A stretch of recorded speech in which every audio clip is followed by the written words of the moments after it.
Buscan a Devani en departamentos. Bombardean nubes para provocar lluvia. ¡Vamos para arriba!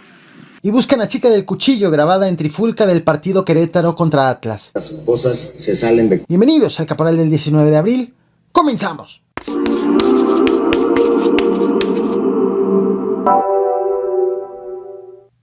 Ojalá que todas las historias terminaran como esta. Presta atención a las fotografías que te muestro en pantalla.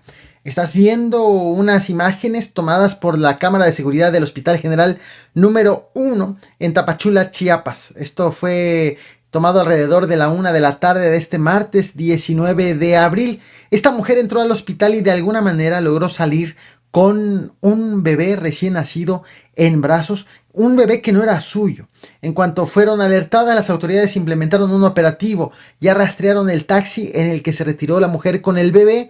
Por fortuna, el menor de edad y la mujer fueron localizados. El bebé está en perfecto estado de salud y la mujer ya fue detenida. ¿Por qué es importante saber si Jaime Rodríguez, el Bronco, el exgobernador de Nuevo León, pretendía huir al momento de su detención? Esto es lo que ha dicho al respecto el actual gobernador de Nuevo León. Pues al estar a punto de brincar a Tamaulipas, Fuerza Civil le hablan al cadete chofer y le ordenan, uno de sus choferes recibe orden de detenerse y ahí es cuando ya llega el Ministerio Público, ejecutan orden de aprehensión y todo lo que ya hemos visto. Una táctica de la defensa del Bronco consiste en sacarlo de prisión para que lleve su proceso en libertad.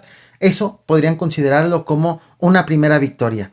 Por un lado, para llegar a este objetivo, aseguran que los dos delitos que le están imputando no son graves, no ameritan prisión. Por otro lado, buscan demostrar también que el Bronco no pretendía huir de la justicia al momento de su captura, ya que si la fiscalía demuestra que sí pretendía huir, entonces en automático el juez prácticamente en automático dicta prisión preventiva.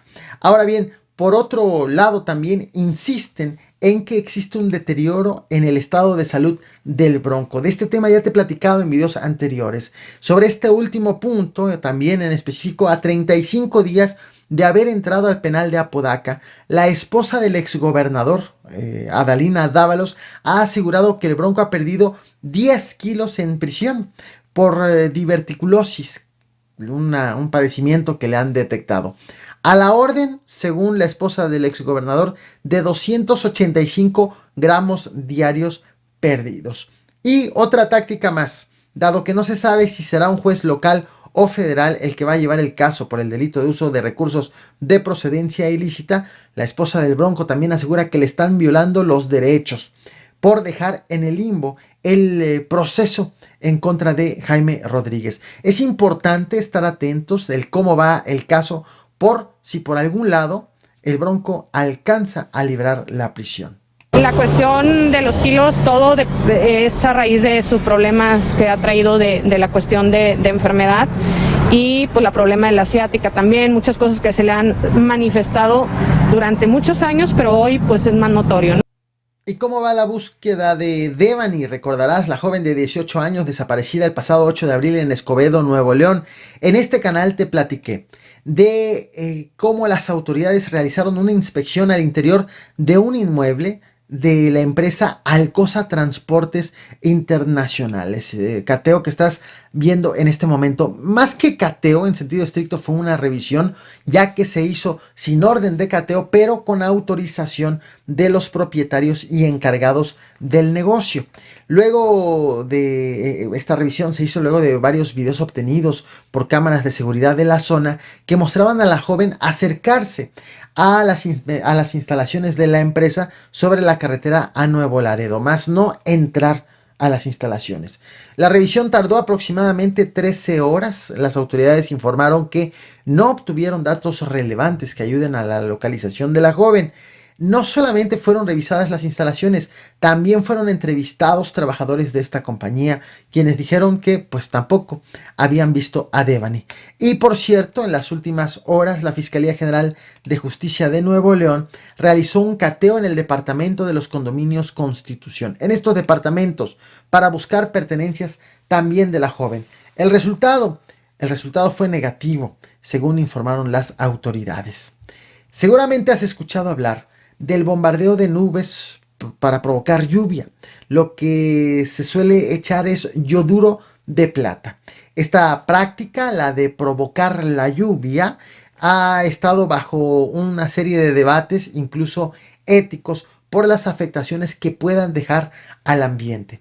Pese a ello, al mediodía de este martes 19 de abril, elementos de la Fuerza Aérea Mexicana, de la Comisión Nacional de Zonas Áridas, de la Secretaría de Agricultura y Desarrollo Rural realizaron un bombardeo de nubes en la zona de Santiago, en Nuevo León, en donde han sido registrados diversos incendios forestales severos.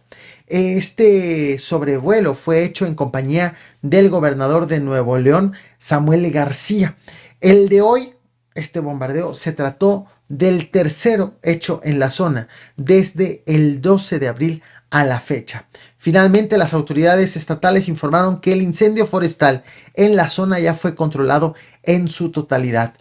¿Cómo ves este caso? Alterar el medio ambiente bombardeando nubes para cuidar el medio ambiente apagando incendios forestales. Complicado, ¿no? ¿Qué opinas al respecto? Leo tus comentarios. Pues les presento al famosísimo King Air, el nubes que nos está trayendo mucha más agua, que es propiedad de la Fuerza Aérea Mexicana, que vamos a dar un recorrido hacia la Sierra Madre, hacia la Santiago, y nos van a dar una breve explicación. Hoy nos vamos a poder subir. ¡Vamos para arriba!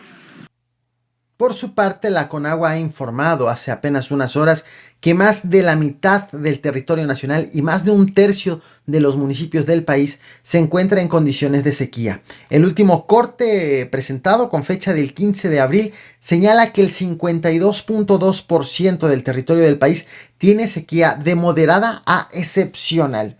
Esta cifra es 7.2% mayor a la registrada apenas el pasado 31 de marzo. Las entidades con mayor daño en su superficie son Aguascalientes con el 100%, Sonora con el 99.9% y Baja California con 99.6%. ¿Y cómo va el caso de la agresión en el partido Querétaro contra Atlas ocurrido el pasado 5 de marzo?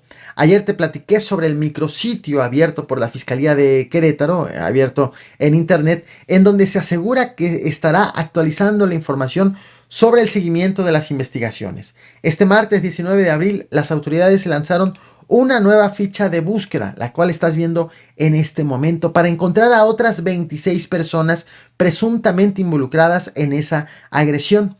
De acuerdo con el equipo de coordinación cooperativa, estas personas han sido reconocidas tras revisar alrededor de 400 videos. Llama la atención un caso, justo durante la trifulca, de hecho está en el recuadro 3 de esta fotografía. Durante la trifulca, un hombre, se robó una red.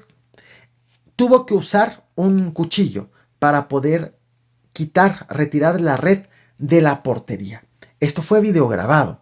De manera inexplicable sacó este cuchillo, lo cual dejó en evidencia justo la deficiente seguridad que hubo para ingresar al partido. Tras lograr retirar la red de la portería, le entregó ese cuchillo, esa navaja, a una mujer que lo acompañaba. La mujer es entonces la que aparece en este recuadro 3 de esta ficha emitida por la Fiscalía del Estado de Querétaro. Le entregó este cuchillo a esta mujer. Y actualmente esta mujer, como puedes notar, está entre los 26 nuevos buscados por las autoridades. No hay registro de que este cuchillo haya sido usado para lesionar a alguien, sino exclusivamente para el robo de la red en el contexto de la trifulca, de este suceso tan lamentable. Te muestro el clip, no olvides reventar el botón de like, compartir y suscribirte.